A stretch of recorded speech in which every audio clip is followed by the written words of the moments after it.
Hello, কেমন আছো তোমরা সবাই? দেখো, আমি তোমাদের সামনে চলে এসেছি একটা রিঠে মাছের রেসিপি নিয়ে। আমি তার জন্য কি কি নিয়েছি তোমাদের এক্ষুনি দেখাবো এবং রান্নাটা আমি শুরু করব। কাজেই তোমরা দেখতে থাকো, কেমন? আমি এখানে নিয়েছি রিঠে মাছ, 5-6 পিস রিঠে মাছ নিয়েছি। আরও রয়েছে, সেগুলো সবটা নিয়ে আমি কয়েকটা পিস নিয়েছি। এখানে নিয়েছি পেঁয়াজ, টমেটো কুচিয়ে নিয়েছি, নুন, হলুদ, সর্ষে তেলে রান্না করব। আর নিয়েছি আলু ডুমো করে কেটে, একটু বড় মাপের আলু কেটে নিয়েছি মাংসের মতন করে।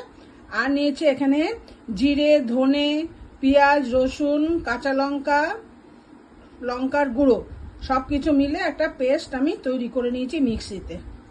আমি এবার রান্নাটা করি, চলো তোমরা দেখবে।